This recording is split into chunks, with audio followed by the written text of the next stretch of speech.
जय माता दी दोस्तों, हमारे यूट्यूब चैनल में आप सभी का स्वागत है। हम आप लोगों को एक माता जी का भजन सुनाने जा रहे हैं। जैसे लगेगा कमेंट करके जरूर बताना। कमल फूलवा फूले मैया साँझा सबेरवा हो कान फूलवाना हे कान फूलवाना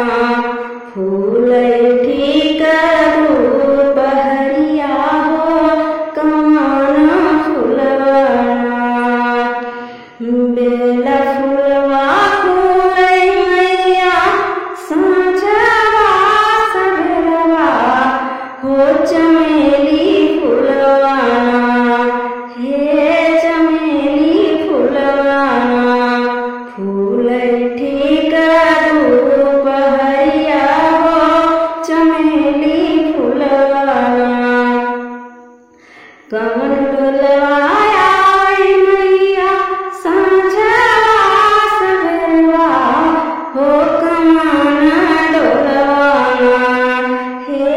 कमान डोलवाना आवै खरी धूप हरिया हो कमान डोलवाना आवै खरी धूप हरिया हो कमान डोलवाना माता डोलवाया मैया साँझवा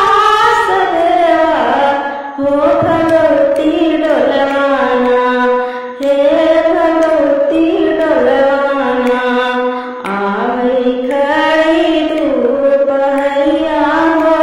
भगवती डोलवाना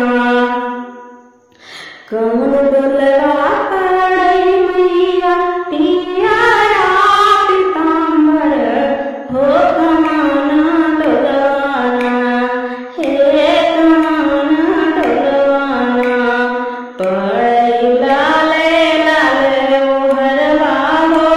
कमाना डोलवाना माता डोलवा पड़ै मैया पियारा पीताम्बर हो भगवती डोलवाना हे भगवती डोलवाना पड़ैल पियरा पीताम्बर हो भगवती डोलवाना पड़ैल पियरा पीताम्बर हो भगवती डोलवाना कमल फूलवा फूलै मैया साँझवा सबेरवा हो कमान फूलवाना फूलै खरी धूप हरिया हो कमान डोलवाना। जय माता दी दोस्तों, हमारा ये गीत आप लोगों को कैसे लगा कमेंट करके जरूर बताना।